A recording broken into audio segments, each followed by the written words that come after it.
Hello everyone. We welcome you all for the Garud Puran session. We will start the prayer. Om Guru Pyo Namaha Harihi Om Vyasaya Vishnurupaya Vyasarupaya Vishnave Namo Vai Brahmanidhaye Vasisthaya Namo Namaha Om.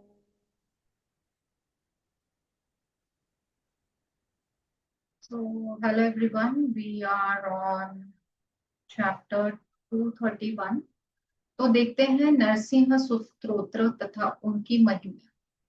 सूत जी ने कहा, हे शौनक, अब मैं भगवान शिव द्वारा कही गई नरसिंह स्तुति that is Narasimha स्तोत्र का वर्णन करूंगा। प्राचीन काल की बात है, एक बार सभी मातृगणों ने that is all the matas the mothers भगवान शंकर से कहा कि हे भगवान, हम सब आपकी कृपा से देव, असुर और मनुष्य आदि जो इस संसार में प्राणी है उन सबको खा जाएंगे।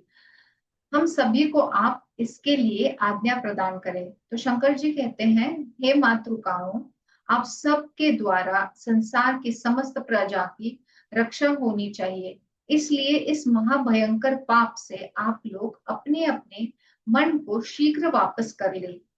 भगवान शंकर के द्वारा ऐसा कहे जाने पर भी मातृकाएं उनके वचन का अनादर करते हुए त्रिभुवन के समस्त चराचर प्राणियों को खाने के लिए जुट गई।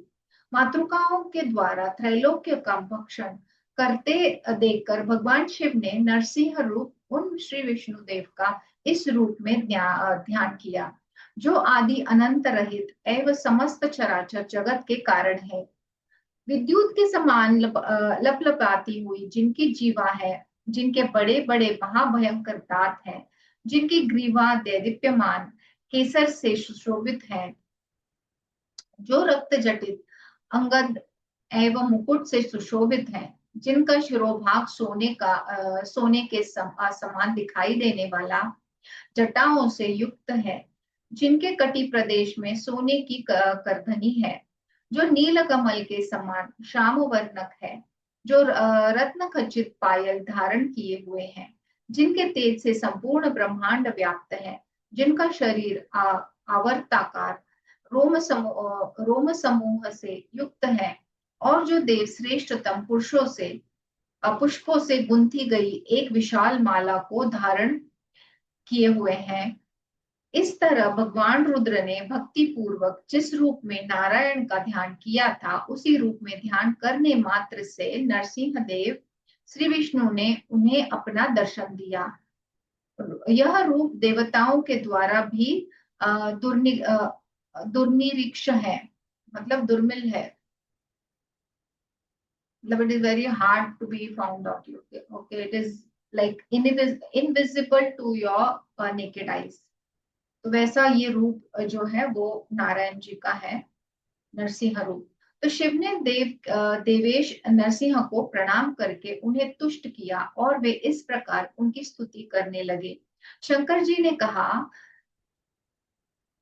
हे समस्त संसार के स्वामी, हे नरसिंह रूपधारी, हे दैत्यराज हिरण्यकश्यपु के वक्षस्थल को विदीर्ण करने वाले शुक्तियों के समान चमकीले नाखूनों से सुशोभित देव, आपको नमस्कार है।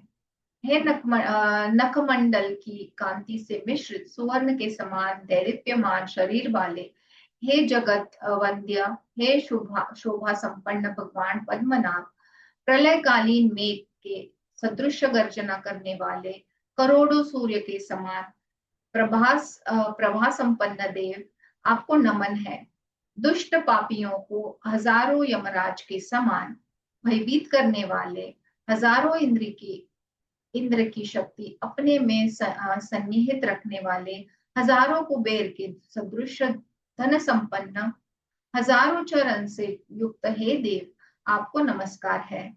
हजारों चंद्र के समान शीतल कांति वाले, हजारों सूर्य के सदृश पराक्रमशाली, हजारों रुद्र की भांति तेजस्वी, हजारों ब्रह्मा से स्तुत्य हे देव, आपको मेरा नमन है। हजारों रुद्र देवताओं के द्वारा मंत्र रूप में जप करने योग्य महामहिम इंद्र के हजारों नेत्रों से देखे जाने वाले, हजारों जन्म के पाप पुण्य का मंथन करने वाले, संसार के हजारों जीवों का बंधन काट कर उन्हें मुक्त करने वाले, हजारों देवों के समान वेगवान और हजारों मूर्ख प्राणियों पर कृपा करने वाले हैं।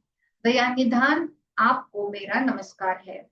इस प्रकार नरसिंह रूपधारी देव देवेश्वर भगवान हरि की स्तुति करके विनम्रता पूर्वक शिव ने पुनः उनसे कहा, हे देव देवेश्वर, अंधकार सुर का विनाश करने के लिए जिन मातृकाओं की सृष्टि मैंने की थी, वे तो मेरे ही वचन की अवहेलना करके संसार की विविध प्रजाओं का भक्षण कर रही है। मातृकाओं की सृष्टि करके तो अब स्वयं भी इनका संहार करने में असमर्थ है।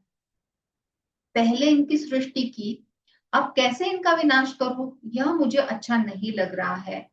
रुद्र के ऐसा कहने पर नरसिंह रूपधारी भगवान हरि ने उसी समय अपनी जीवा के अग्रभाग से हजारों देवकों को उत्पन्न करके उन्हीं के द्वारा देवता, असुर और मनुष्य आदि का संहार करने वाली क्रुद्ध मातृकाओं का विनाश कर संसार का कल्याण किया।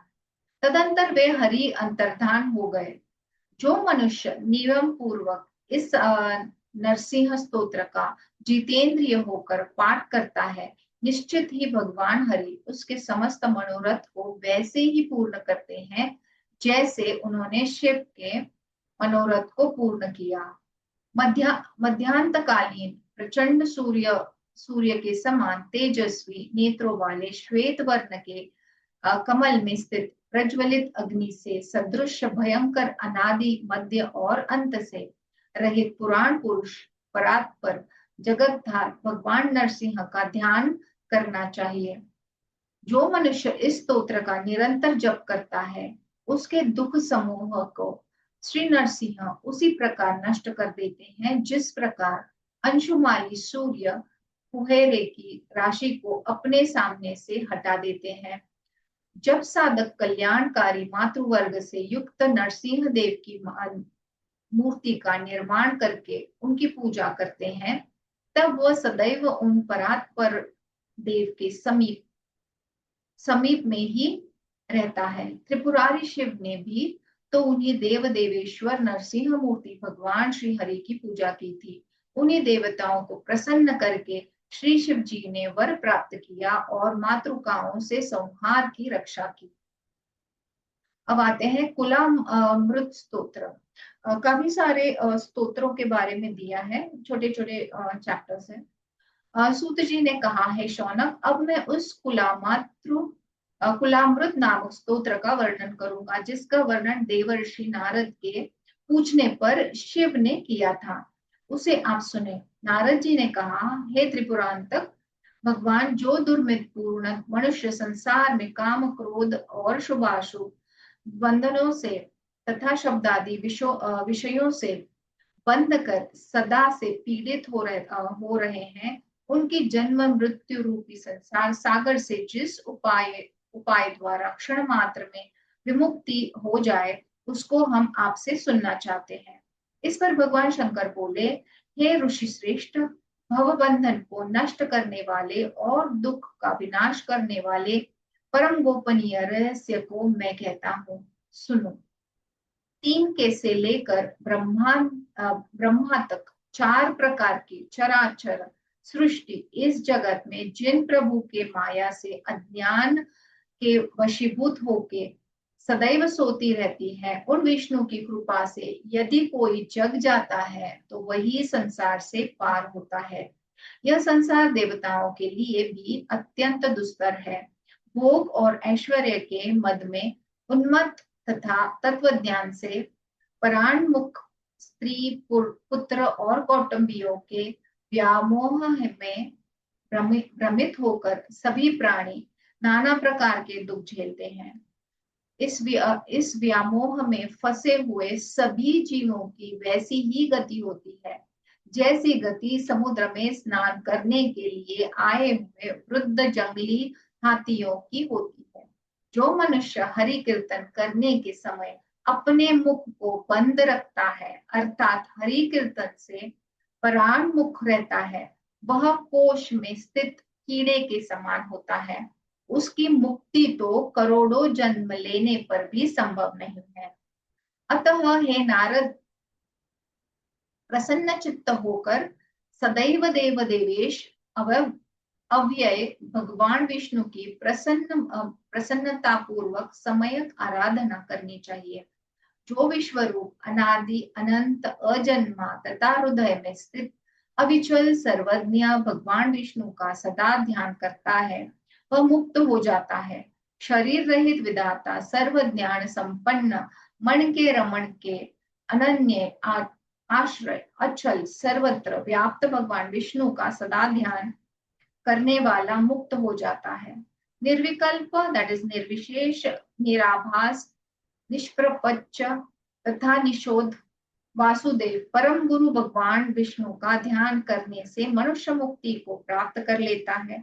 सर्वोत्मक एवं प्राणी मात्र के अज्ञान के एकमात्र प्रतिनिधि शुभ एकाक्षर एक अक्षर अ मात्रा से बोध्य विष्णु का ध्यान करने से मुक्ति हो जाती है। वाक्यातीत किसी भी वाक्य से अवर्णीय तीनों लोक को जानने वाले लोकक्षाई विश्वेश्वर तथा सभी से श्रेष्ठ विष्णु का सदा ध्यान करने से मुक्ति हो जाती है।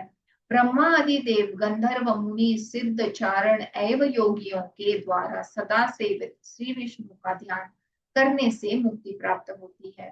संसार बंधन से मुक्ति चाहने वाले सभी लोगों को वरद श्री विष्णु की इस प्रकार सदा स्तुति करनी चाहिए। यदि कोई भी संसार बंधन से मुक्ति चाहता है तो उसे समाहित चित्त होकर अनंत अव्यय देवादिदेव अनंत ब्रह्मांड में सर्वोच्च देव के रूप में सुप्रतिष्ठित समस्त जगत के नियंता अज श्री विष्णु का साथ ध्यान करना चाहिए। सूत जी ने कहा, प्राचीन काल में देवर्षि नारद के द्वारा पूछने पर वृषभ ध्वज शिव ने नारद से श्री विष्णु का जैसा वर्णन किया था वैसा मैंने आपसे कर दिया है।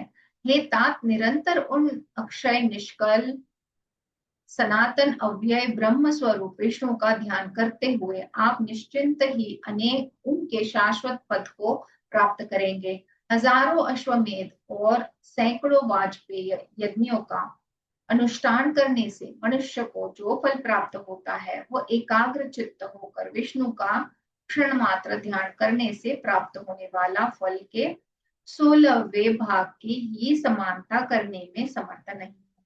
भगवान शिव के विष्णु के इस महात्म्य को सुनकर सिद्ध देवर्षि नारद ने उनकी सम्यक आराधना करते हुए परम पद को प्राप्त किया। जो मनुष्य प्रयत्न पूर्वक नित्य इस स्तुति का पाठ करता है उसके करोड़ों जन्म में किए गए पाप नष्ट होते हैं। महादेव के द्वारा कही गई यह स्तुति बड़ी दिव्य है। जो मनुष्य प्रयत्न पूर्वक इस स्तुति का नित्य पाठ करता है वह अमृतत्व अर्थात परम वैष्णव पद को प्राप्त कर लेता है। अभी आता है मृत्यवष्टक स्तोत्र। सूत जी ने कहा, है शौनक, अब मैं मार्कंडेय मुनि के द्वारा कहे गए स्तोत्र को बतलाता हूँ, जो इस प्रकार है। तो जैसे मैंने कहा काफी सारे स्तोत्र हैं एंड ऐसे हैं कि मतलब उसका कोई फल मिलता है, फल स्वरूप है। तो जैसे कोई प्रॉब्लम है तो हम उसके लिए जो सोल्यूशन ढूंढते हैं, तो ऐसे फल स्वरूप जो स्तोत्र दिए गए हैं वो सारे हैं। मैं भगवान दामोदर की शरण में हूँ, मृत्यु मेरा क्या करेगा। मैं शंख चक्रधारी भक्त अव्यय अध्योक्षज की शरण में हूँ, मृत्यु मेरा क्या करेगी। मैं वराह वामन विष्णु नरसिंह जनार्दन माधव के शरणागत हूँ, मृत्यु मेरा क्या करेगी।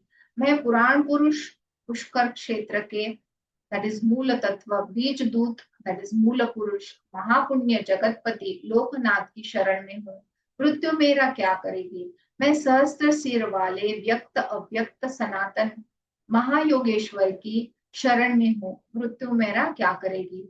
मैंने प्राणियों में आत्मा स्वरूप से विद्यमान रहने वाला महात्म्य यज्ञ योनि अयोनिज विश्वरूप भगवान की शरण ग्रहण कर ली है, अब मृत्यु मेरा क्या करेगी। इस प्रकार उन महात्मा मार्कंडेय मुनि के द्वारा की गई स्तुति को सुनकर विष्णु दूतों से संत्रस्त मृत्यु भाग जाती है। इस स्तोत्र का पाठ कर बुद्धिमान श्री मार्कंडेय ने मृत्यु पर विजय प्राप्त करी। पुंडरी काक्ष नरश्री नरसिंह महाविष्णु के प्रसन्न होने पर कुछ भी दुर्लभ नहीं है। यह मृत्युअष्ट स्तोत्र महापुण्यशाली है, मृत्यु का विनाश करने वाला है, मंगलदायक है। मार्कंडेय मुनि का कल्याण करने के लिए भगवान विष्णु ने स्वयं स्तोत्र को कहा था। जो मनुष्य नित्य तीनों कालों में पवित्रता से भक्ति पूर्वक स्तुति का नियम पूर्वक पाठ करता है, विष्णु भक्त अकाल मृत्यु से ग्रस्त नहीं होता। जो योगी अपने हृदय कमल में पुराण पुरुष सनातन अप्रेम्य तथा सूर्य से भी अत्याधिक तेजस्वी नारायण का ध्यान करता है, वह मृत्यु पर विजय प्राप्त कर लेता है। अभी आता है अच्युत स्तोत्र। सूत जी ने कहा, है शौनक, अब मैं अच्युत स्तोत्र का वर्णन करूंगा, जो प्राणियों को सब कुछ प्रदान करने वाला है। देवर्षि नारद के पूछने पर ब्रह्मा जी ने उसे उस सर्वश्रेष्ठ स्तोत्र का जैसा वर्णन किया है वैसा ही आप मुझसे सुने। नारद जी ने पूछा, हे ब्राह्मण, प्रतिदिन पूजा के समय जिस प्रकार अक्षय अव्यय वर प्रदान करने वाला है भगवान विष्णु की स्तुति मुझे करनी चाहिए, वह बताने की कृपा करे। वे सभी प्राणी धन्य हैं, उन सब का जन्म लेना सफल है। वे ही सब प्रकार का सुख प्राप्त करने वाले हैं। उन्हीं सज्जनों का जीवन सार्थक है जो भगवान अच्युत विष्णु की सदैव स्तुति करते हैं। ब्रह्मा जी ने कहा, हे मुने, मैं भगवान वासुदेव का वह स्तोत्र जो प्राणियों को मोक्ष देने वाला है और जिस स्तोत्र के द्वारा पूजा काल में सम्यक स्तुति किए जाने पर भगवान नारायण प्रसन्न होते हैं, उसे आपको सुनाता हूँ, सुने। वह स्तोत्र इस प्रकार है।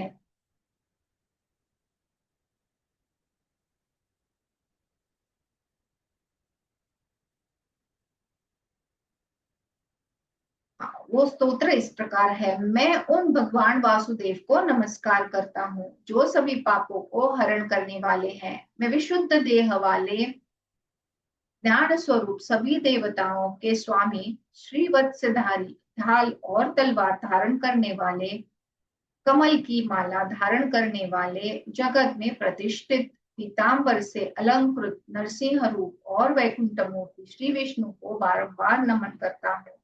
मेरा उन देव को प्रणाम है जिनकी नाभि में कमल है, जो क्षीर सागर में शयन करने वाले हैं, जिनके हजारों सिर हैं, जो शेष शैया पर शयन कर रहे हैं, जिनके हाथ में परशु है, जो क्षत्रियों के गर्व का अंत करने वाला है, जो सत्य प्रतिज्ञ है, जो अजीत है, जो त्रिभुवन के एकमात्र स्वामी और चक्रधारी है। उन कल्याण मूर्ति सूक्ष्म स्वरूप और पुराण पुरुषों को मैं बारंबार प्रणाम करता हूँ। दैत्यराज बलि के राज्य को दान में ग्रहण करने के लिए भगवान वामन तथा पृथ्वी का उद्धार करने के लिए यज्ञ वराह का अवतार ग्रहण करने वाले गोविंद श्री हरि को मेरा बारंबार प्रणाम है। हे परमानंद स्वरूप, हे ज्ञान देने वाले परम अक्षर ज्ञान स्वरूप, देव परमाद्वैत पुरुषोत्तम, विश्वकर्ता, विश्व भावन, विश्वनाथ, विश्व के कारण, मधु दैत्य विनाशक, रावण हंता, कंस तथा केशी को मारने वाले, कटव दैत्य को मारने वाले, आपको नमस्कार है।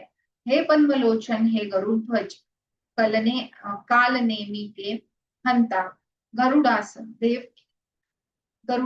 देवकी पुत्र, विष्णु नंदन, रुक्मिणीकांत, आदिति नंदन, गोकुलवासी, हे गुरुकुल प्रिय, आपको मेरा बारंबार नमस्कार है। हे गोप वपु, श्री कृष्ण गोपी जनप्रिय गोवर्धनधारी, हे गोकुलवर्धन आपकी जय हो। हे दैत्यराज रावण के संहारक, चाणूर दैत्य विनाशक, ऋषि वंश के प्रकाशक, काली कालीय मर्दन, सत्य स्वरूप, संसार के साक्षी, सर्वार्थी, सर्वार्थ साधक, हे वेदांतों के वेद, सब कुछ देने वाले माधव, सबके आश्रय, अव्यक्त सर्वत्र व्याप्त, लक्ष्मीकांत, सूक्ष्म चिदानंद, चित्त निरंजन, निरालंब, हे शांत, हे सनातन, हे नाथ, हे जगत पूज्य भगवान विष्णु आपकी जय हो, जय हो, जय हो। आपको मेरा नमस्कार है।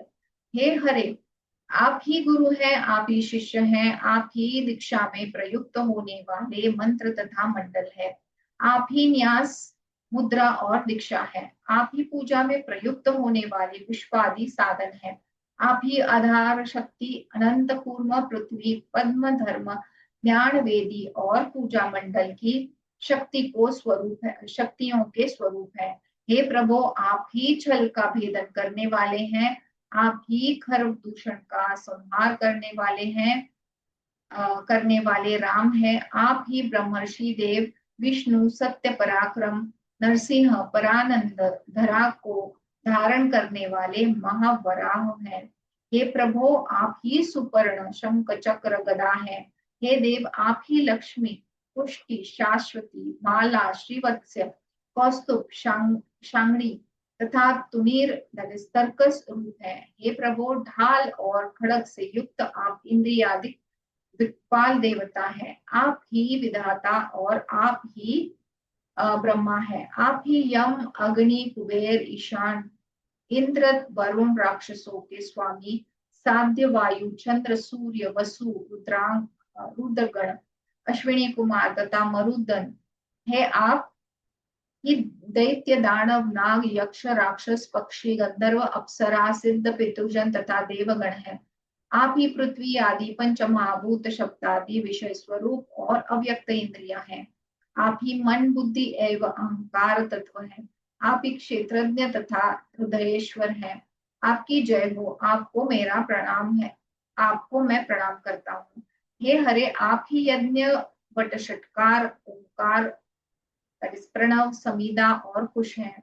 आप ही यज्ञ वेदी, यज्ञ दीक्षा, यज्ञ पूर्व,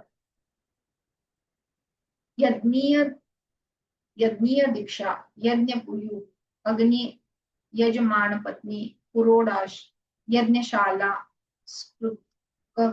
स्त्रुवक तथा सोमरस निकालने के लिए प्रयुक्त पाषाण विशेष है। आप सब कुछ हैं। आप ही यज्ञ की संपन्नता के लिए दक्षिणायुक्त सदस्य और आप ही यज्ञ के संपादन के लिए उपयोगी शूर्पदीक उपकरण, ब्रह्मा, मुसल तथा ओखली है। आप ही निश्चित रूप में होता, यजमान, धान्य, पशु, याजक, अर्धवयु, उद्गाता, यज्ञ और आप ही पुरुषोत्तम यज्ञ भगवान है। आपको मेरा नमस्कार है।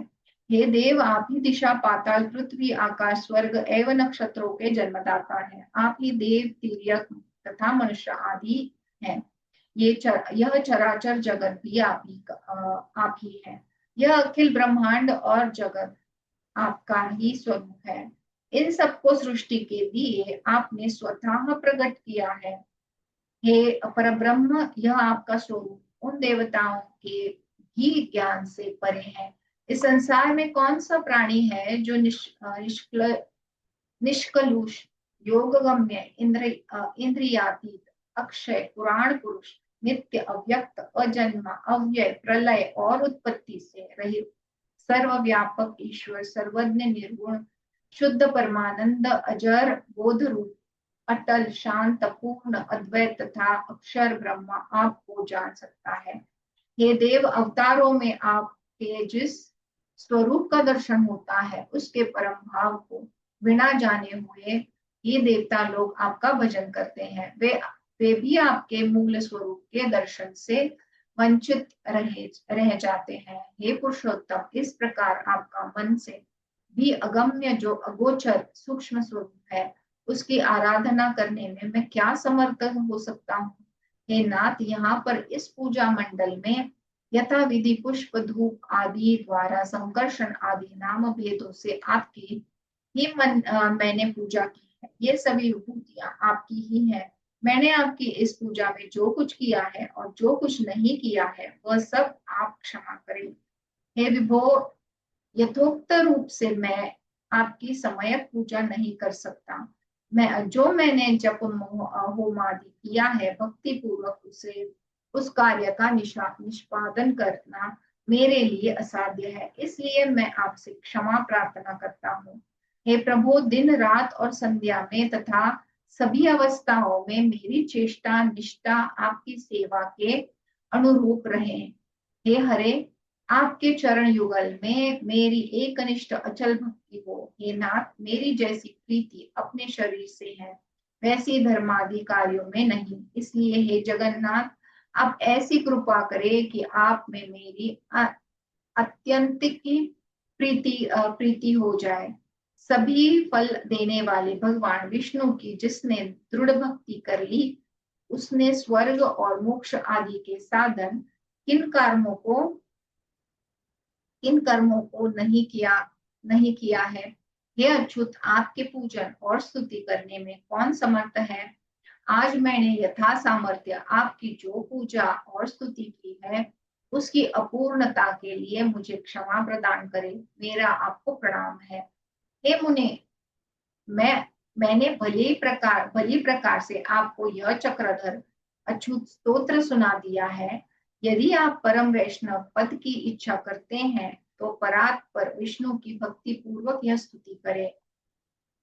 पूजा के समय जो मनुष्य इस स्तोत्र के द्वारा जगत गुरु भगवान विष्णु की स्तुति करता है, वह शीघ्र ही संसार के बंधन को काट कर मोक्ष प्राप्त कर लेता है। हे मुने, अन्य जो कोई भी पवित्र होकर भक्ति पूर्वक प्रतिदिन तीनों संध्याओं में श्री विष्णु देव का इस स्तोत्र के अनुसार भजन करता है, वह अपने समस्त अभिष्टों की सिद्धि प्राप्त कर लेता है।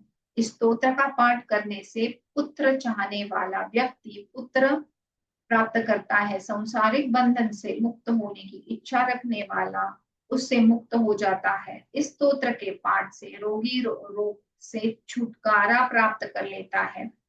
हे निर्धन व्यक्ति धनवान बन जाता है और विद्यार्थी विद्या भाग्य तथा कीर्ति प्राप्त करता है। जाति स्मरत्व दैट इज पूर्व जन्म के वृत्तांत की स्मृति तथा और जो कुछ चित्त में इच्छा रखता है, भक्त उसे प्राप्त कर लेता है। वह प्राणी धन्य है, सब कुछ जानने वाला है, बुद्धिमान है, साधु है, सभी सत्कर्मों का करता है, सत्यवादी है, पवित्र है और दाता है। जो भगवान पुरुषोत्तम की स्तुति करता है, इस संसार में वे प्राणी संभाषण करने योग्य नहीं है और समस्त धर्मों से बहिष्कृत है।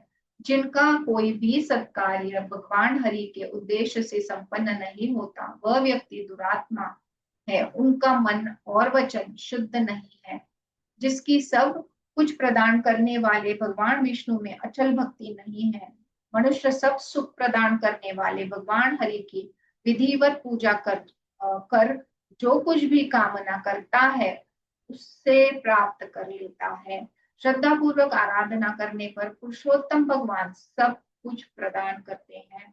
समस्त मुनिजन देव का चिंतन करते हैं, वे ही शुद्ध पर ब्रह्म है जो सभी के हृदय में विराजमान रहते हैं, जो सब कुछ जानते हैं और सभी कृत्यों के साक्षी है, जो भय मरण विहीन है, नित्यानंद स्वरूप है। ऐसे अजब अमृत ईश वासुदेव को मैं नमस्कार करता हूँ।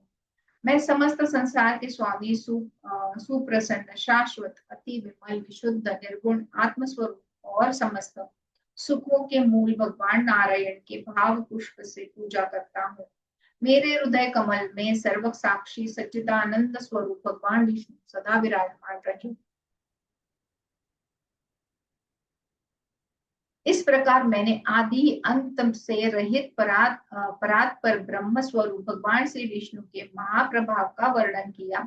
इसलिए मोक्ष प्राप्त करने की इच्छा रखने वाले मनुष्य को चाहिए कि वह बलिवांति परमेश्वर का चिंतन करे। इस संसार में कौन ऐसा योगी है जो उन बोधगम्य पुराण पुरुष सूर्य के समान तेजस्वी, विमल, विशुद्धात्मा, श्रेष्ठ, अद्वितीय विष्णु का चिंतन करके उनमें तदाकार नहीं हो जाता।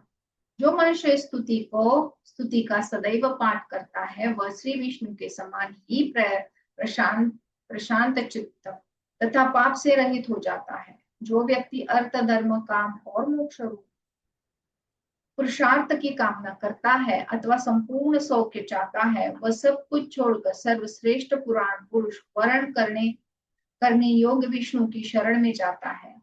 इसलिए उसका प्रभाव सर्वत्र फैल जाता है और वह विष्णु लोक को चला जाता है। जो प्राणी विभू, सबके स्वामी, विश्व को धारण करने वाले, विश्व शुद्धात्मा, समस्त संसार के विनाश के हेतु विमल भगवान वासुदेव की शरण में अनासक्त भाव से जाता है वह मोक्ष पद को प्राप्त करता है।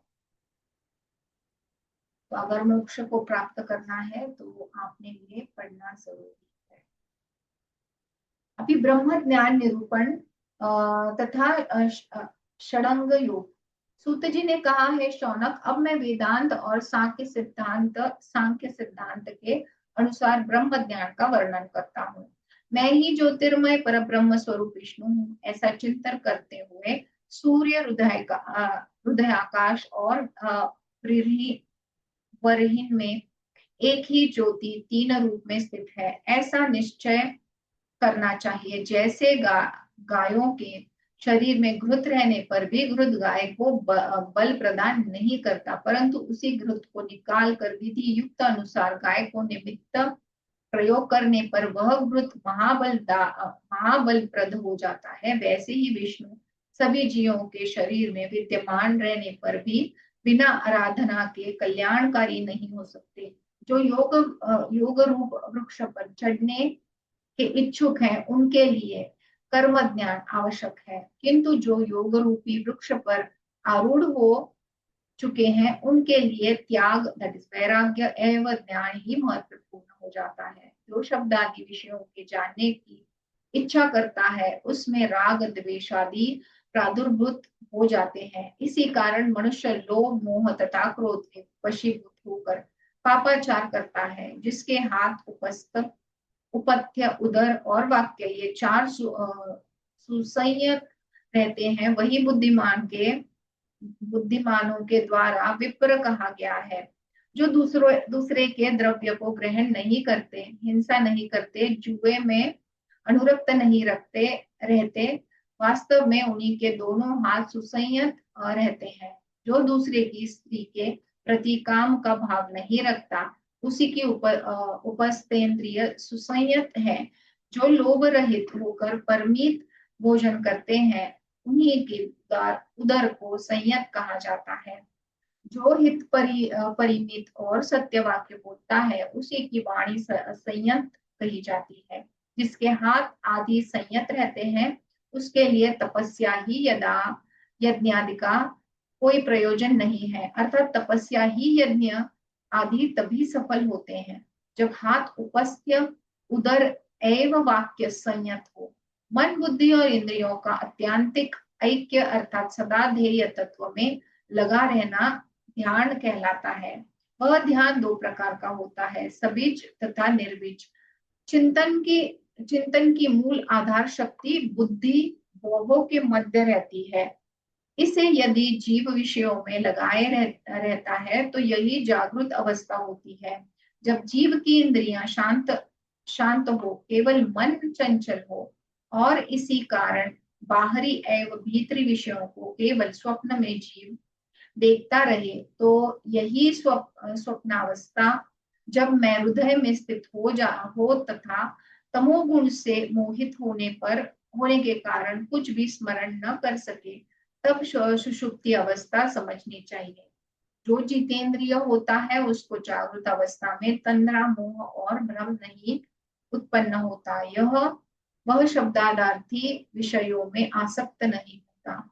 ज्ञानी इंद्रियों और मन को विषयों से खींचकर बुद्धि के द्वारा अहंकार को एवं प्रकृति के द्वारा बुद्धि को संयत कर और चित्त शक्ति के द्वारा प्रकृति को भी संयत कर केवल आत्म स्वरूप में अवस्थित रहता है। इस स्थिति में ज्ञान मन से सर्व प्रकाश स्वप्रकाश आत्मा परमात्मा को देख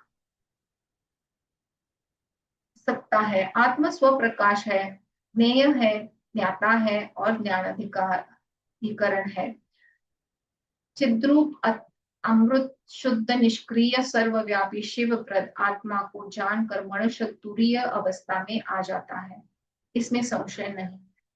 जीव का अंतिम लक्ष्य मुक्ति है। यह मुक्ति जीव को तभी प्राप्त होती है जब वह पूर्यष्टक एवं त्रिगुणात्मिका प्रकृति का परित्याग कर देता है। यह पूर्यष्टक एक कमल के रूप में माना गया है। संसार अवस्था में जीव इस कमल रूपी पूर्यष्टक की कर्णिका में स्थित रहता है। तीनों गुण सत्व रजत एवं तम की सम्यावस्था रूप प्रकृति ही पूर्यष्ट रूपी कमल की कर्णिका है। इस पूर्यष्टक रूप कमल के 8 पत्र दल है। यह है शब्द स्पर्श रूप रस गंध सत्व रज तथा तम। इस प्रतीकात्मक वर्णन का निष्कर्ष यह है कि जीव को मुक्ति प्राप्त करने के लिए प्रकृति से स्वयं को अलग करना अनिवार्य है। इस हेतु शब्द आदि विषयों के प्रति अनासक्त होना होगा। प्राणायाम जप प्रत्याहार धारणा समाधि और ध्यान ये 6 योग के साधन है। इंद्रिय संयम से पापक्षय और पापक्षय से देव प्रीति सुलभ होती है। देव प्रीति मुक्ति एवं मुक्ति साधना की और उन्मुख होने के लिए भी प्रथम एवं अनिवार्य साधन है। योग का मुख्यतम साधन है प्राणायाम। यह 2 प्रकार का है, गर्भ और अगर्भ। जप एवं ध्यान युक्त जो प्राणायाम है वही गर्भ प्राणायाम है, मतलब इंट्रिंसिक बोल सकते हैं। और इसमें इसके अतिरिक्त होने पर अगर्भ प्राणायाम कहा जाता है। जो प्राणायाम 36 मात्रा से युक्त रहता है वही श्रेष्ठ है। जो 24 मात्रा से युक्त रहता है वह मध्यम है और जो प्राणायाम 12 मात्रा से युक्त रहता है वो निम्न है। सदा ओंकार का जप कर प्राणायाम करे। ओंकार पर ब्रह्म का वाचक है। इस ब्रह्मवाचक ओंकार का परिज्ञान होने पर वाच्य ब्रह्म प्रसन्न हो जाता है। ओम नमो विष्णवे इस षडक्षर और द्वादक्षार गायत्री का जप करना चाहिए। सभी इंद्रियों की प्रवृत्ति संसारिक विषयों की ओर रहती है। मन के द्वारा इन प्रवृत्तियों की निवृत्ति को ही प्रत्याहार कहा गया है। इंद्रियों को अपने विषयों से समाहरण कर मन को बुद्धि के साथ प्रत्याहार में स्थित रखते हुए 12 बार प्राणायाम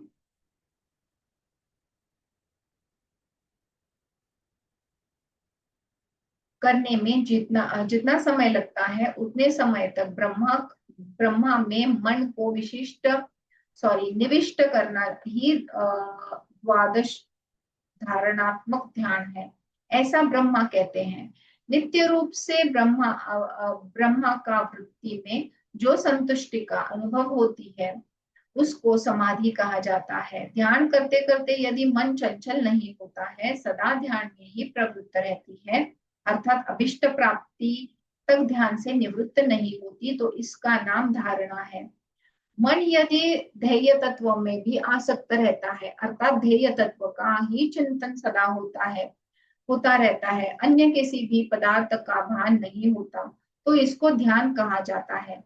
ध्यान पारायण मुनिगण ध्येय पदार्थ का चिंतन करते करते जब मन उसी ध्येय में निश्चल हो जाता है तो इसे ही परम ध्यान कहते हैं। ध्यान करते करते जब सर्वत्र ध्येय पदार्थ ही दिखाई देने लगते हैं, ध्याता भी ध्येयमय प्रतीत हो और किसी प्रकार का दैत्य ज्ञान नहीं रहे, तो इसे अवस्थाओं का समाधि कहा जाता है। जिसका मन संकल्प रहित होकर इंद्रियों के विषय चिंतन से विरत हो जाता है तथा ब्रह्म में लीन हो जाता है, वही समाधि में स्थित कहा जाता है। जिस योगी का मन आत्मा में अवस्थित परमात्मा का ध्यान करते करते तन्मय हो जाता है, वह योगी समाधिस्थ कहा जाता है।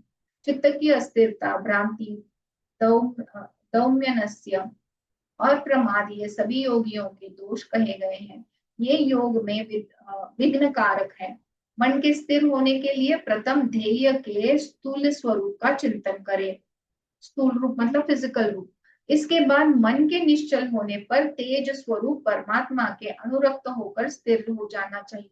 जगत में परमात्मा के अतिरिक्त कुछ भी नहीं है, वह परमात्मा ही विश्वरूप है। इस प्रकार का निश्चय कर परमात्मा से अतिरिक्त सभी पदार्थों को आसक्त मानकर उनका परित्याग कर देना चाहिए। हृदय पद्म में स्थित ओंकार रूपी व्यापक परब्रह्म का ध्यान करना चाहिए। क्षेत्र और क्षेत्रज्ञ रहित तीन मात्रा से युक्त ओंकार का जप करना चाहिए। प्रथम अपने हृदय में ओंकार स्वरूप प्रधान पुरुष का ध्यान करना चाहिए। यह सब पहले के चैप्टर्स में दिया गया है। इसके बाद उसके ऊपर कृष्ण वर्ण, रक्त वर्ण तथा श्वेत वर्ण वाले तमोगुण, रजोगुण और सत्वगुण के तीन मंडलों का ध्यान कर उनमें जीवात्मा पुरुष का ध्यान करें। मंडल के ऊपर ऐश्वर्य आदि 8 गुणों से युक्त अष्टदल कमल की भावना की जाती है। इस कमल की कर्णिका ज्ञान है, केसर विज्ञान है, नाल वैराग्य है एवं इसका कंद वैष्णव धर्म है। मुक्ति साधक व्यक्ति इस हृदय पद्म की कर्णिका में स्थित प्रणव रूप ब्रह्मा का ध्यान चेतन, निश्चल तथा व्यापक रूप में करे। इस ओंकार रूप ब्रह्मा का ध्यान करते करते यदि कोई प्राणों का परित्याग कर देता है तो वह ब्रह्म सायुज्य प्राप्त करता है। योगी देहगत पद्म के मध्य में हरि को बैठा कर भक्ति भाव से उनका ध्यान करे। कुछ लोग ध्यान रूपी चक्षु से आत्मा दैट इज परमात्मा को देखते हैं। सांख्य दर्शन ये जो पाठ है कि भक्ति भाव से ध्यान करे, जो आंखों चक्षु माने आंखों, सो हम एक दूसरे के आंखों में आंखें डाल के जो देखते हैं वो टेक्निक। सांख्य दर्शन वेदता लोग प्रकृति पुरुष के विवेक से तथा योग वेदता योग के प्रभाव से आत्मदर्शन करते हैं। आत्मज्ञान रूप है। वास्तव में ज्ञान का ही महात्म्य है। ज्ञान ही ब्रह्मा का प्रकाशक है और ज्ञान ही भवबंधनों के काटने वाला है। इसलिए ध्यान साधन में एक चित्तता ही प्रधान योग है। यही योग योगियों को मुक्ति प्रदान करता है, इसमें संशय नहीं है। यह एक चित्त का योग आत्मदर्शन में ही पर्यवसित है। जो इंद्रियादि को जीत कर ज्ञान से प्रदीप्त हो जाता है, परमात्मा में अवस्थित इस योग की मुक्ति कहा जाता है। आसन, स्थान आदि की विधियां योग की साधक नहीं होती। प्रत्युत ये तो योग सिद्धि में विलंब करने वाली है। तो ये सब विधियां साधन के विस्तार मात्र है। शिशुपाल ने स्मरणाभ्यास के प्रभाव से सिद्धि लाभ किया था। योगाभ्यास करने वाले योगीजन आत्मा से आत्मा को देखते हैं। योगीजन सभी प्राणियों में करुणा भाव दैट इज कंपैशन, विषयों के प्रति विद्वेष एवं शिष्ण और उदर की पारायणता का परित्याग करते हुए मुक्ति प्राप्त करते हैं। जब योगी मनुष्य इंद्रियों के विषय का अनुभव नहीं करता, तब काष्ठ की भांति सुख दुख के अनुभव से अतीत होकर ब्रह्म में लीन हो जाता है, अर्थात मुक्त हो जाता है। मेधावी साधक सभी प्रकार के वर्ण भेद, सभी प्रकार के ऐश्वर्य भेद और सभी अशुभ तथा पापों का ध्यान अग्नि के द्वारा भस्मसात कर परम गति को प्राप्त करता है। कैसे काष्ठ से काष्ठ में घर्षण करने से अग्नि का दर्शन होता है, वैसे ही ध्यान से परमात्मा स्वरूप हरि का दर्शन किया जा सकता है।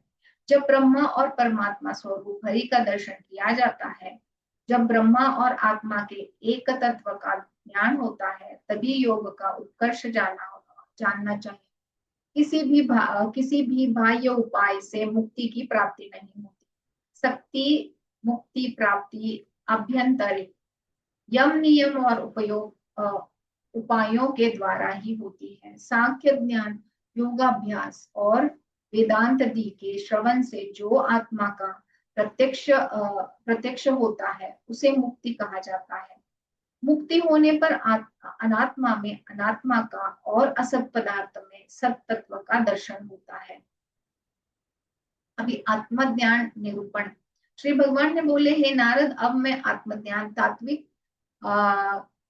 तात्विक वर्णन करूंगा, सुनिए। अद्वैत तत्व ही सांख्य है और उसमें एक चिंतता ही योग है। ये सारे जो सांख्य योग वगैरह सब हमने भगवत गीता में देखे थे। ओके, सो अद्वैत ही सांख्य है और उसमें एक चित्तता ही योग्य है। जो अद्वैत तत्व को योग से संपन्न है वे भवबंधन से मुक्त हो जाते हैं। अद्वैत तत्व का ज्ञान होने पर अतीत, वर्तमान और भविष्य सभी कर्म नष्ट हो जाते हैं। ज्ञानी व्यक्ति सद्विचार रूपी कुल्हाड़ी के द्वारा संसार रूपी वृक्ष को काट कर ज्ञान वैराग्य रूपी तीर्थ के द्वारा वैष्णव पद प्राप्त करता है। जागृत, स्वप्न और सुषुप्ति, ये तीन प्रकार की अवस्था ही माया है जो संसार का मूल है। यह माया जब तक रहती है तब तक संसार ही सत्य में अवगत होता है। वास्तव में शाश्वत अद्वैत तत्व में ही सब कुछ प्रविष्ट है। अद्वैत तत्व ही पर ब्रह्म है। यह पर ब्रह्म नाम रूप तथा क्रिया से रहित है। यह ब्रह्म ही इस जगत की सृष्टि कर स्वयं उसी में प्रविष्ट हो जाता है। मैं मायातीत चित्त पुरुष को जानता हूँ और मैं भी आत्मस्वरूप हूँ। इस प्रकार का ज्ञान ही मुक्ति का मार्ग है। मोक्ष लाभ के लिए इससे अतिरिक्त अन्य कोई भी उपाय नहीं है। श्रवण, मनन और ध्यान ये सभी ज्ञान के साधन है। यज्ञ, दान, तपस्या, वेद अध्ययन और तीर्थ सेवा मात्र से मुक्ति की प्राप्ति नहीं होती है। मुक्ति किसी मत से, दान, ध्यान से तथा किसी के मत से पूजा आदि कर्मों से होती है। कर्म करो और कर्म का त्याग करो, ये दोनों वचन वेद में मिलते हैं।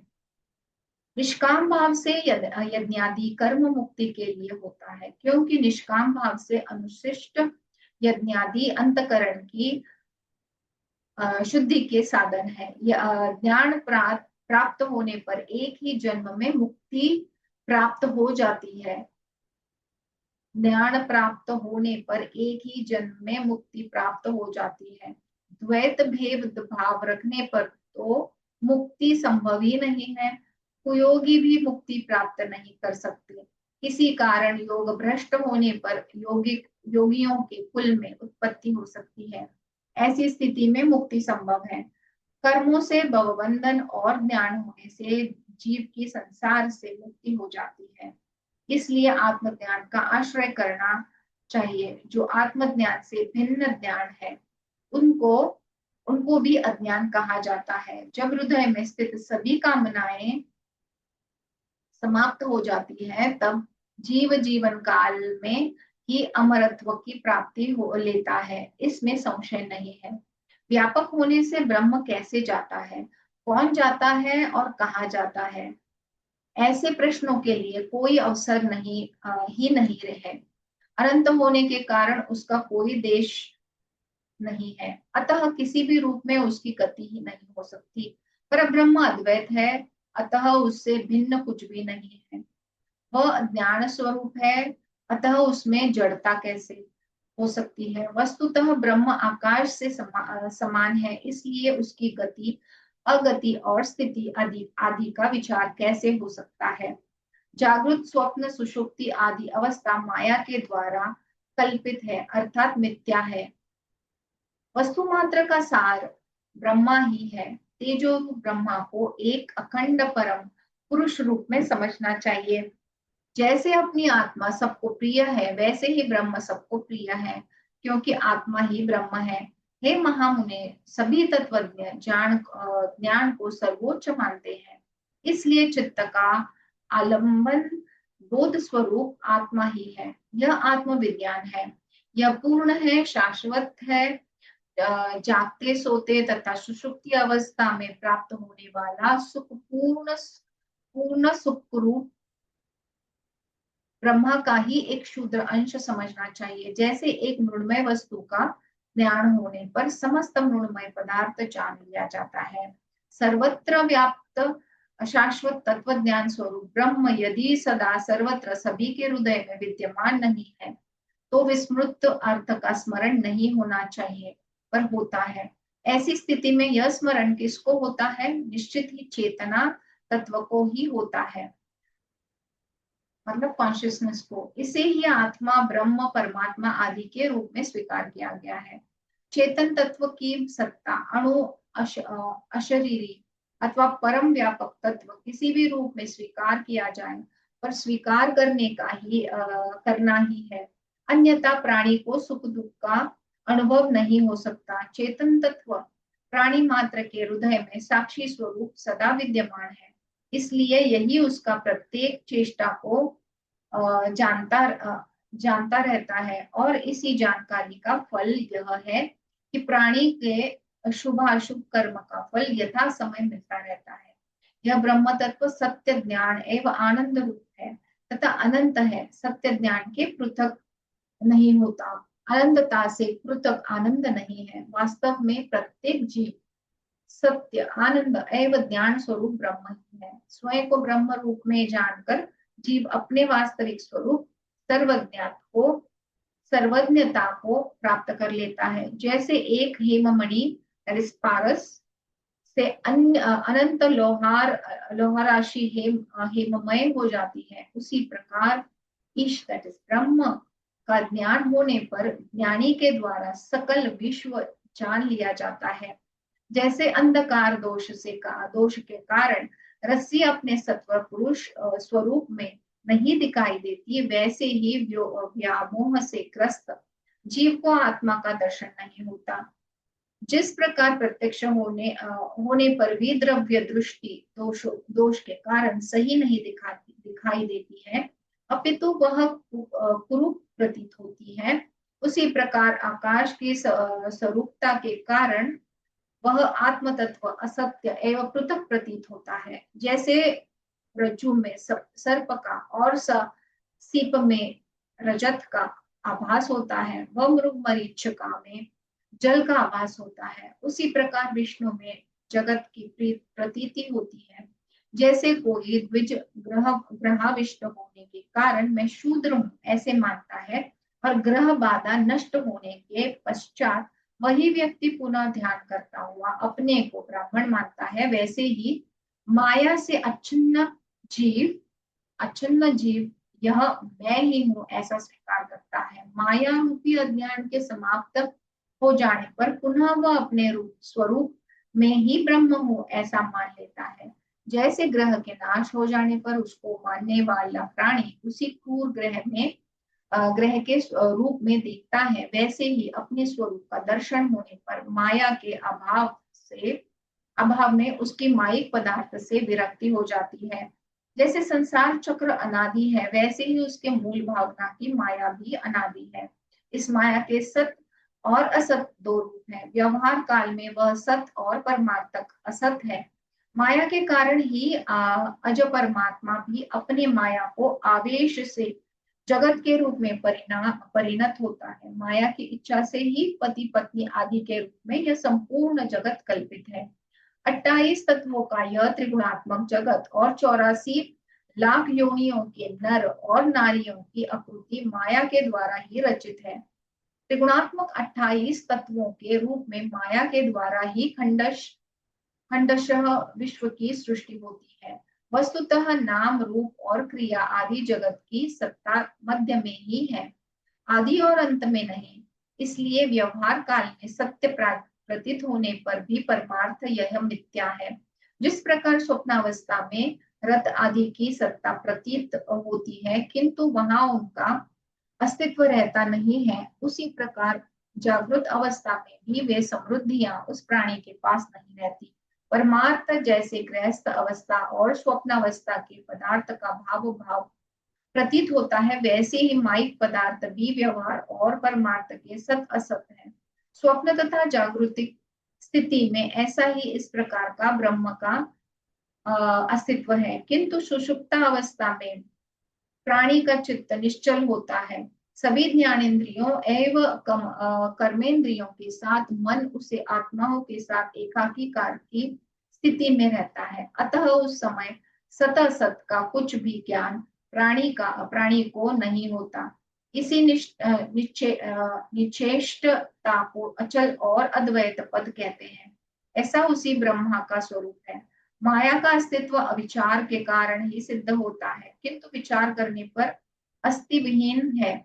यह ब्रह्मा के समान निरंतर विद्यमान रहता है, ऐसा नहीं है जो मात्र कल्पना है। इसी प्रकार उस असत माया को आत्म संबंध के कारण सत्यत्व सिद्ध होता है। जो सत्य होता है उसी का अस्तित्व माना जाता है, और अस्तित्व के कारण ही पदार्थ की सत्यता स्वीकार की जाती है। हे नारद, मैं अनंत हूँ, मेरा ज्ञान भी अनंत है, मैं अपने में पूर्ण हूँ, आत्मा के द्वारा अनुभूत अनंत सुख मैं ही हूँ। सात्विक, राजस और तामस गुण से संबंधित भावों से मैं नित्य परे रहता हूँ। मेरी उत्पत्ति अशुद्धता से नहीं हुई है। मैं शुद्ध हूँ, मैं तो आत्मस्वरूप हूँ, मैं ही ब्रह्मा हूँ, मैं ही प्राणियों के हृदय में प्रज्वलित वह ज्योति हूँ, जो दीपक के समान उनके ज्ञान रूपी अंधकार को विनष्ट करती रहती है। यह आत्मज्ञान की स्थिति है। सब फिलॉसफी मतलब ये लास्ट पार्ट है, इसलिए सारी फिलॉसफी जो है वो बताई गई है। तो अभी जो है वो है गीता सार। श्री भगवान ने कहा, अब मैं, हे नारद, अब मैं गीता का सार तत्व कहूंगा, जिसे मैंने पूर्व में अर्जुन को सुनाया था। अष्टांग योग युक्त और वेदांत पारंगत मनुष्यों के लिए आत्म कल्याण संभव है। आत्म कल्याण ही परम कल्याण है। उस आत्म ज्ञान से संतुष्ट और कुछ भी लाभ नहीं है। आत्मा देह रहित, रूप आदि से हीन, इंद्रियों से अतीत है। मैं आत्मा हूँ। संसार आदि संबंध के कारण मुझे किसी प्रकार का दुख नहीं है। धूम रहित प्रज्वलित अग्नि शिखा जैसे प्रकाश प्राप्त करती है, वैसे ही आत्मा स्वयं प्रदीप्त करती है, वैसे ही आत्मा स्वयं प्रदीप्त रहता है। जैसे आकाश में विद्युत अग्नि का प्रकाश होता है, वैसे ही हृदय में आत्मा के द्वारा आत्म प्रकाशित होता है। श्रोत्र आदि इंद्रियों के किसी प्रकार का ज्ञान नहीं है, वे स्वयं को भी नहीं जान सकती है, परंतु सर्वज्ञ सर्वदर्शी क्षेत्रज्ञ आत्मा ही इंद्रियों का दर्शन करता है। जब आत्मा उज्जवल दीपक से उज्जवल प्रदीप के समान हृदय पटल पर प्रकाशित होता है, अब पुरुषों का पापन कर्म नष्ट हो जाता है और ज्ञान उत्पन्न हो जाता है। जैसे दर्पण में दृष्टि डालने पर अपने द्वारा अपने को देख सकते हैं, वैसे ही आत्मा में दृष्टि करने पर इंद्रियों के विषयों को तथा पद्म महाभूतों को, पंच महाभूतों को, भूतों का दर्शन किया जा सकता है। मन, बुद्धि, अहंकार और अव्यक्त पुरुष, इन सभी के ज्ञान के द्वारा संसार बंधन से मुक्त हो जाना चाहिए। सभी इंद्रियों का मन में अभिनिवेश कर उसे मन का अहंकार में स्थापित करना चाहिए। उस अहंकार को बुद्धि में, बुद्धि को प्रकृति में, प्रकृति को पुरुष में एवं पुरुष को परब्रह्म में विलीन करना चाहिए। इस प्रकार करने से ही मैं ब्रह्म हूँ, इस प्रकार की ज्ञान ज्योति का प्रकाश होता है। इससे वह पुरुष मुक्त हो जाता है। 9 द्वारों से युक्त, तीनों गुणों से आश्रय तथा आकाश आदि पंच महाभूत तत्व और आत्मा से अधिरिष्ट इस शरीर को जो ज्ञानी व्यक्ति जान लेता है, वही श्रेष्ठ है और वही क्रांतदर्शी है। 100 अश्वमेध या हजारों वाजपेयी यज्ञ इस ज्ञान यज्ञ के 16वें अंश के फल को भी प्रदान नहीं कर सकते। तो हमको ये जो 9 द्वार जो शरीर के हैं, मतलब जो चक्र है, तीनों जो गुण है हमारे, तमो रज सत्व, आश्रय तथा आकाश आदि पंच महाभूत है हमारे जो 5 एलिमेंट्स, और आत्मा से अधिरिष्ट ये जो शरीर है, इसका अगर आप जान लेते हो पूरा डिटेल में, तो फिर वो जो है वो मतलब वो ऐसा कर देता है कि इतने सारे आप यज्ञ करके भी जो फल मिलना चाहिए वो सिर्फ ये समझने से मिलता है। अभी दूसरा गीता सार है कि श्री भगवान ने पुनः कहा है, अर्जुन, यम नियम आसन प्राणायाम प्रत्याहार ध्यान धारणा तथा समाधि यह अष्टांग योग मुक्ति के लिए कहा गया है। तो अष्टांग योग भी बहुत इंपॉर्टेंट है, जैसा ज्ञान योग है। शरीर मन और वाणी को सदा सभी प्राणियों की हिंसा से निवृत्त रखना चाहिए, क्योंकि अहिंसा ही परम धर्म है और उसी से परम सुख मिलता है। सो kindness, non injury, loving kindness. सदा सत्य और प्रिय वचन बोलना चाहिए, कभी भी अप्रिय सत्य नहीं बोलना चाहिए, प्रिय मिथ्या वचन भी नहीं बोलना चाहिए। यही सनातन धर्म है। राइचसनेस इंपॉर्टेंट है। चोरी से या बलपूर्वक दूसरे से द्रव्य का अपहरण करना श्रेय है। इसके विपरीत आचरण करना अर्थात कभी भी चोरी न करना अस्तेय है। स्तेय कार्य चोरी कभी भी नहीं करना चाहिए, क्योंकि अस्तेय चोरी न करना ही धर्म साधन है। सदा और सभी अवस्था में कर्म, मन और वाणी के द्वारा मैथुन का परित्याग करना चाहिए। इसी को ब्रह्मचर्य कहा जाता है। अपित्त काल में भी इच्छा पूर्वक द्रव्य का ग्रहण न करना ही अपरिग्रह है। प्रयत्न पूर्वक परिग्रह परिग्रह का परित्याग करना चाहिए। शौच दो प्रकार के हैं, बाह्य और अभ्यंतर शौच। मृतिका और जल आदि के द्वारा बाह्य एवं भाव और शुद्धि द्वारा अभ्यंतर शौच होता है। यदृच्छालाभ अर्थात अनायास प्राप्ति से संतुष्ट होना ही संतोष है। यह संतोष ही सभी प्रकार के सुख का साधन है। मन और इंद्रियों की जो एकाग्रता है वही परम तप है। कृच्छ और चंद्रायण आदि व्रतों के द्वारा देह का शोषण भी तपस्या है। पुरुषों की सत्व शुद्धि के लिए जो वेदांत, शतरुद्रीय का पाठ और ओंकार आदि का जप है, पंडितजन उसे स्वाध्याय कहते हैं। कर्म, मन और वाणी से हरि की स्तुति, नाम स्मरण, पूजा आदि और कार्य और हरि के प्रति अनिश्चला भक्ति को ही ईश्वर का चिंतन कहा जाता है। स्वस्तिकासन, पद्मासन और अर्धासन आदि आसन कहे गए हैं। अपने शरीरगत वायु का नाम प्राण है। उस वायु के निरोधक को प्राणायाम कहा जाता है। हे पांडव, इंद्रियां असद विषयों में विचरण करती है, उनको विषयों से निवारित करना चाहिए। साधुगण इस प्रकार के इंद्रिय निरोध को प्रत्याहार कहते हैं। मृत और अमृत ब्रह्मा चिंतन को ध्यान क्या कहा गया है। योगारंभ के समय मूर्तिमान और अमृत रूप में हरि का ध्यान करना चाहिए। तेजोमंडल के मध्य में शंख, चक्र, गदा तथा पद्मधारी चतुर्भुज कौस्तुभ चिन्ह से विभूषित वर्णमाली वायु स्वरूप जो ब्रह्मा अधिष्ठ है, मैं वही हूँ। इस प्रकार का मन का लय करके श्री हरि को धारण करना चाहिए। धारण करना ही धारण है। मैं ही ब्रह्मा हूँ और ब्रह्मा ही मैं हूँ।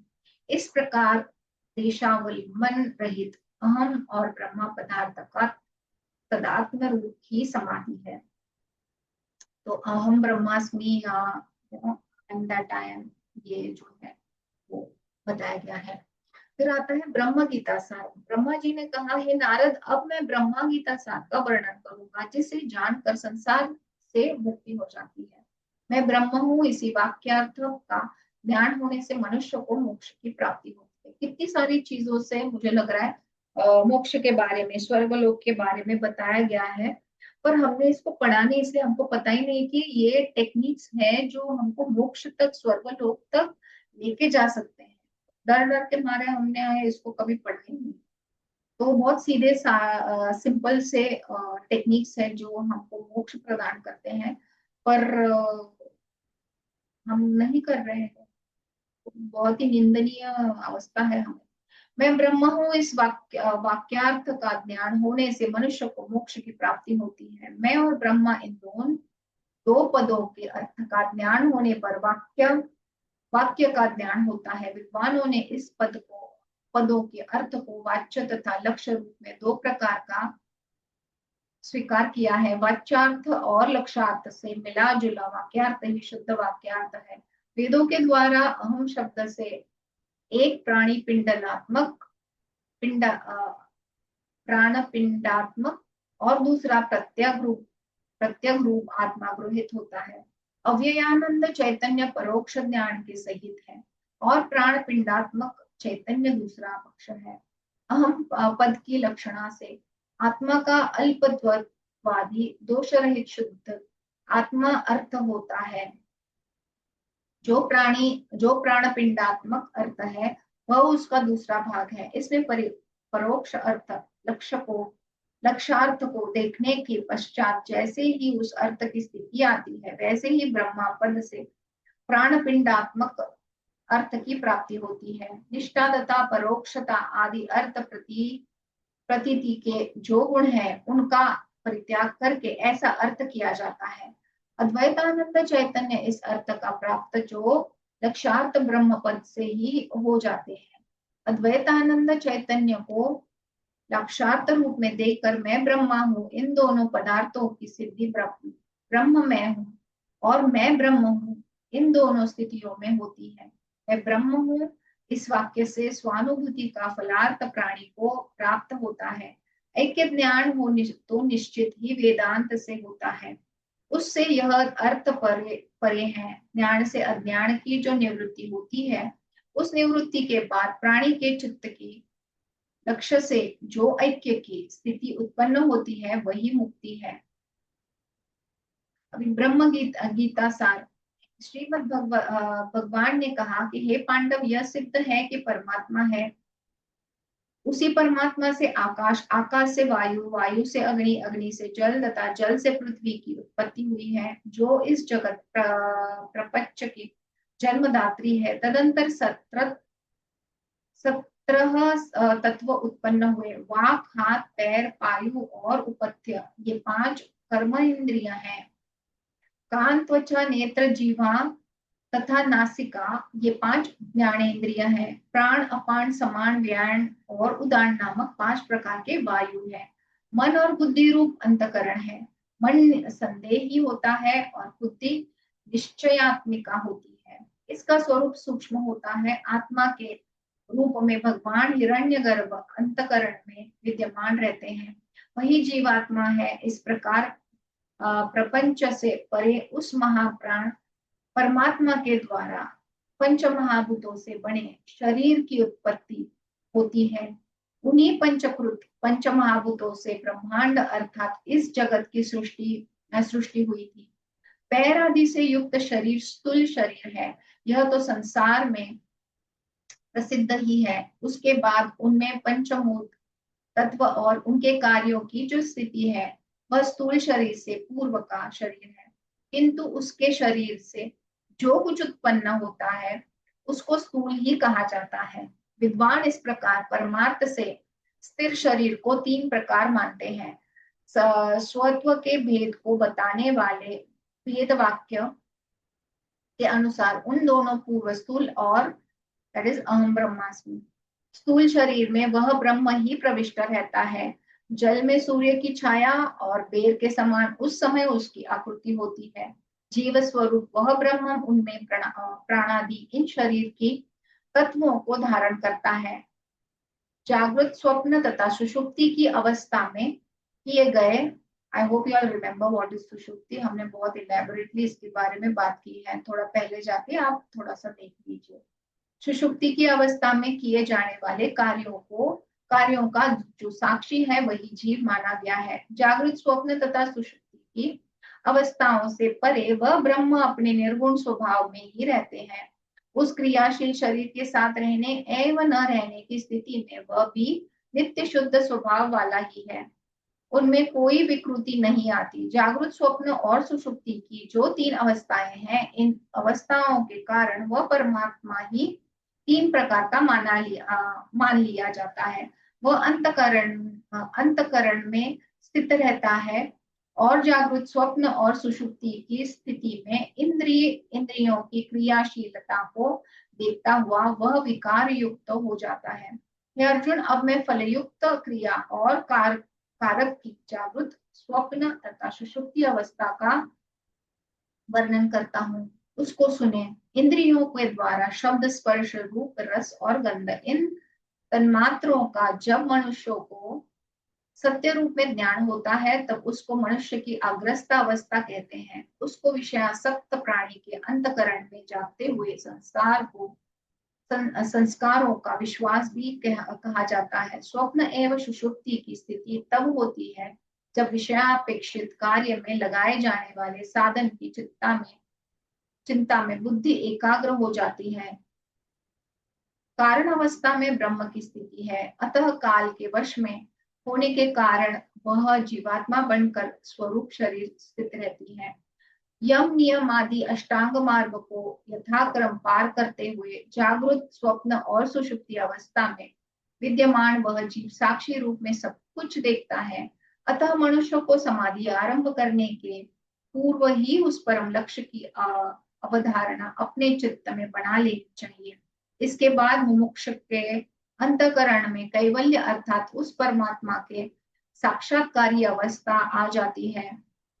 अतः मोक्षार्थी को उस स्थिति में पांच भौतिक शरीर के अंदर फंस गए हुए क्षेत्रज्ञ दैट इज जीवात्मा के विषय में विचार कर उसको शरीर से पृथक समझना चाहिए, क्योंकि आत्म तत्व को शरीर से अतिरिक्त न मानने पर ब्रह्म तत्व से साक्षात्कार करने में अनेक बाधाएं होती है।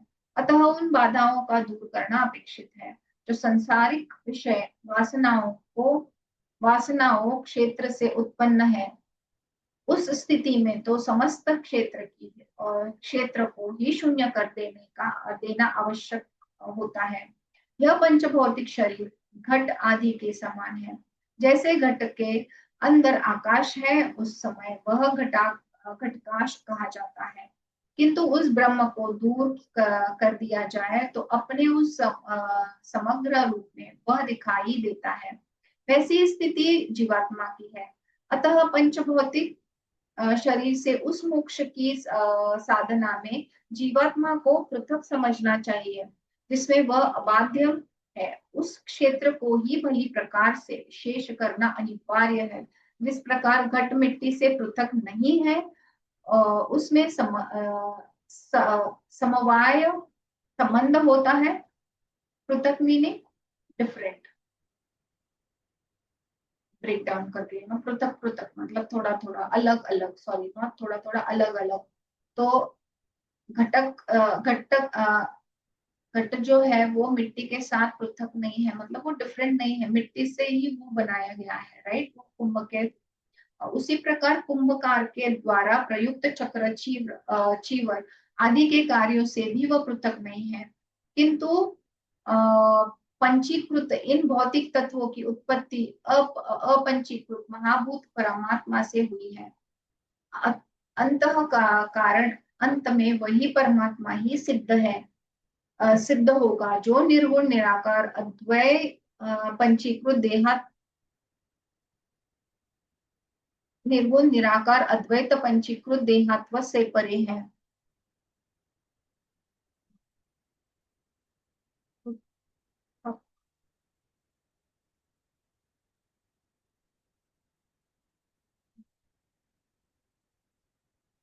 कार्य तो कारण से पृथक होता नहीं है, इसलिए कार्य कारण संबंध के द्वारा वह बात सिद्ध हो जाएगी जो मुमुक्षु के लिए अपेक्षित है। विद्वजन इस क्रिया व्यतिरेक के द्वारा सूक्ष्म शरीर की अवधारणा की बात को स्पष्ट करते हैं।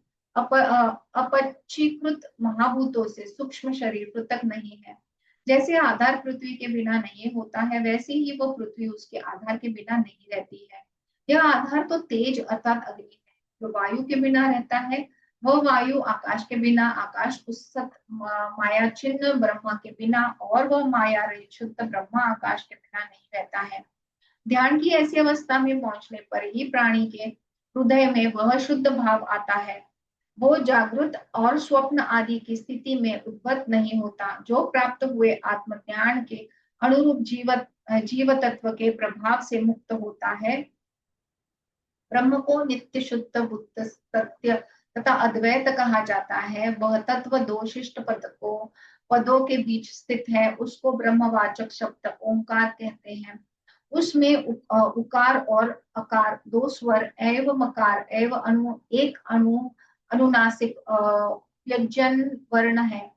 इनसे बना हुआ वह पद सामान्य नहीं अपितु महामंत्र है जो अद्वितीय है। ब्रह्मा मैं हूँ या मैं ब्रह्मा हूँ, ये दोनों वाक्य मन में ज्ञान और अज्ञान दोनों को बढ़ाने वाले हैं। यह आत्म तत्व परम ज्योति स्वरूप है, यह चिदानंद है, यह सत्य ज्ञान और अनंत है, यही तत्वमसि है, ऐसा वेदों का भी कथन है। मैं ब्रह्मा हूँ, सांसारिक विषयों से जो परे रहता हूँ, वही मैं निर्लिप्त निर्लिप्त देव हूँ जो सर्वगामी परमात्मा है। वही मैं हूँ जो आदित्य स्वरूप देववेश है, वही मैं हूँ। अरे मैं तो वही अनादि देवेश्वर पर ब्रह्म ही हूँ जिसके आदि और अंत का ज्ञान किसी को भी नहीं है। यही गीता सार है। इसका वर्णन मैंने अर्जुन से किया था। इसको सुनकर मनुष्य ब्रह्म में लीन हो सकता है, अर्थात उसको जीवन मुक्ति प्राप्त हो सकती है। अभी इन शॉर्ट गरुड़ पुराण का महात्म्य है जो मैं कंप्लीट करती हूँ। जिनको you know if you have other things you please leave, क्योंकि ये चैप्टर खत्म करने से ये पूरा जो खंड है वो खत्म हो जाता है। तो मंडे से हम जो है दूसरा खंड स्टार्ट कर सकते हैं। ओके, तो गरुड़ पुराण का जो महात्म्य है छोटा सा ही है। भगवान हरि ने कहा, मैं छोटा बोल रही हूँ पर लग रहा है मुझे बड़ा, मतलब जो छोटे छोटे चैप्टर्स मुझे लग रहे थे वो पढ़ने के बाद बड़े बड़े लगते हैं, बट भगवान हरि ने कहा, हे रुद्र, मैंने गरुड़ पुराण का वह सार भाग आपको सुना दिया जो भोग एवं मोक्ष प्रदान करने वाला है। यह विद्या यश सौंदर्य लक्ष्मी विजय और आरोग्यदा की कारक है। जो मनुष्य इसका पाठ करता है या सुनता है वह सब कुछ जान जाता है और अंत में उसको स्वर्ग की प्राप्ति होती है। ब्रह्मा जी ने कहा, हे व्यास, मैंने मुक्ति प्रदाय ऐसे महापुराणों को भगवान विष्णु से सुना था। व्यास जी ने कहा, सूत जी, भगवान विष्णु से इस महापुण्यदायक गरुड़ पुराण को सुनकर ब्रह्मा जी ने दक्ष प्रजापति नारद तथा हम सभी को सुनाया और स्वयं उस परात्पर ब्रह्म का ध्यान करते हुए वे वैष्णव पद को प्राप्त हुए। मैंने भी तुम्हें और तुमने शौनक आदि इस सर्वश्रेष्ठ पुराण को सुनाया जिसे सुनकर सर्वज्ञ बना व्यक्ति अपने अभिष्ट को प्राप्त करके अंत में ब्रह्म पद का लाभ लेता है। भगवान विष्णु ने गरुड़ को सारतम भाग सुनाया था, इसलिए यह गरुड़ के लिए कथित सारत्व गरुड़ महापुराण के नाम से प्रसिद्ध हो गया। यह महासारत्व है, ये महासार तत्व है। यह प्राणी को धर्म काम धन और मोक्ष आदि सभी फलों को देने वाला है। तो ये पुराण जो है ये सब कुछ देता है सिर्फ ये पूरा पुराण पढ़ने से। ओके, सूत जी ने कहा, है शौनक, आपको मैंने उस श्रेष्ठतम गरुड़ महापुराण को सुना दिया है जिस शुभ पुराण को भगवान व्यास ने ब्रह्मा से सुनकर बहुत समय पहले मुझको सुनाया था। व्यास रूप भगवान हरि ने प्रारंभ में जो मात्रा एक वेद था उसे 4 भाग में विभाजित किया और अष्टादश महापुराणों की रचना की। उन पुराणों को महाराज देव जी ने मुझे सुनाया। है शौनक, आपके पूछने पर इस श्रेष्ठ गरुड़ पुराण को मैंने मुनियों के सहित आपको सुनाया। जो मनुष्य एकाग्र चित्त होकर इस महापुराण का पाठ करता है, सुनता है अथवा सुनाता है, इसको लिखता है, लिखाता है, ग्रंथ के ही रूप में इसे अपने पास रखता है, तो वह यदि धर्मार्थी है तो उसे धर्म की प्राप्ति होती है। यदि वह अर्थ का अभिलाषी है तो अर्थ प्राप्त करता है। यदि वह कामी है तो उसकी कामनाएं पूर्ण होती है, और यदि वह मोक्ष प्राप्त करने का इच्छुक है तो उसे मोक्ष प्राप्त होता है। मनुष्य जिस जिस वस्तु की कामना करता है वह सब इस गरुड़ महापुराण को सुनने से प्राप्त हो जाता है। जो मनुष्य इस महापुराण का पाठ करता है वह अपने समस्त अभिष्टों को सिद्ध करके अंत में मोक्ष प्राप्त कर लेता है। इस पुराण के एक श्लोक का एक चरण भी पढ़कर मनुष्य पाप रहित हो जाता है। जिस व्यक्ति के घर में यह महापुराण रहता है उसको इसी जन्म में सब कुछ प्राप्त हो जाता है। जिस मनुष्य के हाथ में यह महागरुड़ पुराण विद्यमान है उसके हाथ में ही नीतियों का कोश है। जो प्राणी इस पुराण का पाठ करता है या इसको सुनता है वह भोग और मोक्ष दोनों को प्राप्त कर लेता है। इस महापुराण को पढ़ने एवं सुनने से मनुष्य के धर्म अर्थ काम और मोक्ष इन चारों पुरुषार्थों की सिद्धि हो जाती है। इस महापुराण का पाठ करके या इसे सुन करके पुत्रार्थी पुत्र, कामार्थी को काम, विद्यार्थी को विद्या, विजु विजय प्राप्त कर लेता है तथा ब्रह्म हत्यादि से युक्त पापी का पाप नष्ट हो जाता है। वंध्यता स्त्री पुत्र कन्या सज्जन पति क्षेमार्थी क्षेम तथा भोग चाहने वाला भोग प्राप्त कर लेता है। इसी प्रकार मंगल की कामना से प्रेरित व्यक्ति अपना मंगल गुणों का इच्छुक व्यक्ति, उत्तम गुण काव्य करने का अभिलाषी मनुष्य, कवित्व शक्ति सार तत्व चाहने वाला साव ज्ञानाति ज्ञान प्राप्त करता है। पक्षी श्रेष्ठ गरुड़ के द्वारा कहा गया यह गरुड़ महापुराण धन्य है, यह सबका कल्याण करने वाला है। जो मनुष्य इस महापुराण के एक भी श्लोक का पाठ करता है उसकी अकाल मृत्यु नहीं होती। इसके मात्र आधे श्लोक का पाठ करने से निश्चित ही दुष्ट शत्रु का क्षय होता है। नैमित्तिशारण्य में ऋषियों के द्वारा आयोजित यज्ञ में सूत जी महाराज से इस महापुराण को सुन करके स्वयं शौनक मुनि ने उन्हीं गरुड़ ध्वज भगवान विष्णु की कृपा से मुक्ति का लाभ प्राप्त किया था। तो यहाँ पे गरुड़ पुराणांतर्गत आचार कांड यहाँ पे समाप्त होता है। तो जो हमारे जो सब पूरा अलोंग विद कैसे क्या क्या करना है, आचार विचार सब सारी चीजें एंड वो करने से क्या होता है एंड फिर ये सब फिलॉसफी जो है ये सब जो है अभी खत्म होता है। अभी हम मंडे से धर्मकांड, प्रेतकल्प, वैकुंठ लोक, वर्ण मरण काल में और मरण के अंतर जीवों के कल्याण के लिए विहित विभिन्न कर्तव्यों के बारे में गरुड़ जी ने दिए गए जो प्रश्न जो है, फिर प्रेत कल्प का उपक्रम एंड बहुत सारी चीजें। तो ये सारी चीजें नेक्स्ट खंड में है, तो ये हम मंडे से देखेंगे। तो यहाँ पे ये खंड समाप्त हो जाता है। Okay, so I think we are slightly overdue with the time, but thank you for waiting, क्योंकि कोई भी चीज आप करते हो तो वो हम किस लिए कर रहे हैं, उसकी फल प्राप्ति क्या है, ये समझना बहुत इम्पोर्टेंट है। तो फिर इतना सारा हमने जो क्या बोल सकते हैं इन्वेस्ट किया है, हमारी जो भी चीजें हैं, टाइम है, व्हाटएवर इट इज, तो फिर उसका अगर हमको पता चले कि इसका ये फल मिलेगा तो अच्छा लगता है, राइट। ये तो बहुत बढ़िया फल है, ये ऐसा नहीं है कि मुझे ये चाहिए वो चाहिए वाला फल। ये तो मतलब आपकी नैया तो पार ही हो गई, मतलब ये लाइफ की, ऐसा ऐसा इसका फल है। So yes, let's close with closing prayer. We will conclude this session with the prayer.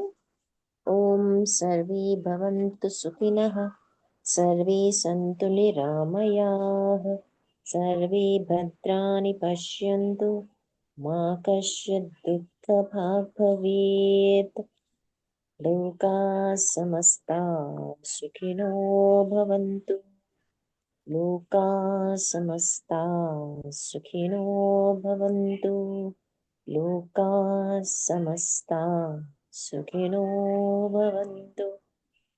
ओम शांति शांति शांति। Thank you everyone. Thank you so much. So see you.